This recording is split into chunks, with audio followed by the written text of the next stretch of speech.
In this video, I'm going to show you how to turn on APCA in Chrome Devtools in your browser. No, I did not say how to turn on an alpaca, how to turn on APCA. Hey there, Joomla fans. Tim Davis here. I'm a Joomla fan too. Thanks for tuning in to Maintenance Monday number 180 here on the Basic Joomla Tutorials YouTube channel. Okay, what is APCA? I have to read it to you right off the screen because I don't have it memorized. It is the Advanced Perceptual Contrast Algorithm. And it has to do with testing your website to see if the colors that you are using in contrast and in font size and different things like that are accessible to people with visual impairments or handicaps or other abilities. So let's turn our attention to the screen and we'll check this out right now. Today's video is brought to you by mysites.guru. Head on over to mysites.guru, get a free site audit for your Joomla site. And while you're there, check out all the information and tools that will save you time and money managing one or multiple Joomla sites. And if you decide to subscribe, use the coupon code BASICJoomla. You'll get your first month free. All right, so here we go. Here we are at the basicjoomla.com site. If I hit F12 for Element Inspector, I will use the little selector down the bottom left here, and I'll just select this title here. Hey there, Joomla fans. Now, I need to make myself disappear in the corner so you can see this. Down here, you see there's the color, brown. When I click on it, we have down below here, contrast ratio 10.93.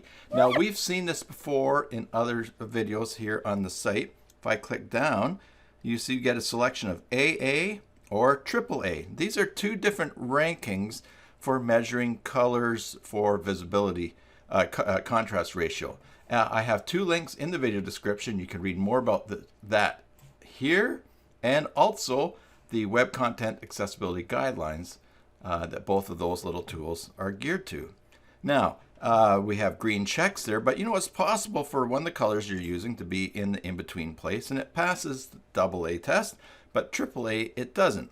Now, a really cool feature that they've added since we looked at this is you could just actually click on this little color here.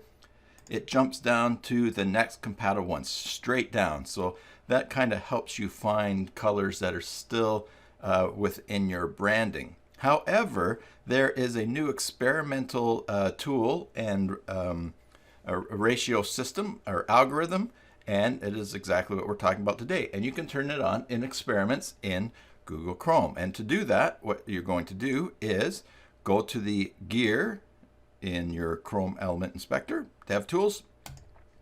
You're going to go over and click on Experiments, scroll down to Enable New Advanced Perceptual Contrast Algorithm, APCA, and replacing the previous contrast ratio in AA and AAA guidelines. Now we click that, and that's good. Now we'll click up here. We need to then close Chrome Devtools. And we'll hit close there, and you'll see Reload Devtools. And now, when I go up and I look at that color, I click here for the contrast ratio. I get 1 score, and when I click down, there's the APCA, and it's 55%. Now, the really cool thing is that if this were a color that was up here that was not very good contrast, again, we have this tool to just click. It'll go straight down to something that does fit in with the proper contrast. And so that is a new tool. It makes perfect sense. For instance, why would you go to a doctor's and if you need new prescriptions for your glasses on both sides, only fix one side? Now, there may be a medical reason for that. I don't know. But when it comes to testing for accessibility on your website, here's a tool that just narrows it down to one, covers both. And just as a little bonus tip, if you want to see some of the cool stuff, it's not really a bonus tip, it's not even a pro tip, but here's a link to information about APCA, and it's got some pretty cool information and graphics about the algorithm that it's doing. So, thanks for tuning in today. Google thinks that, YouTube thinks there's a bunch of things that you should watch next, so it's popping up on the screen here. So I hope that you do. And if you haven't subscribed to the channel, please do so. Ring the bell to get notifications of new live streams and new videos happening here on the channel. Thanks for tuning in today. Until the next time, enjoy your Joomla sites, and God bless.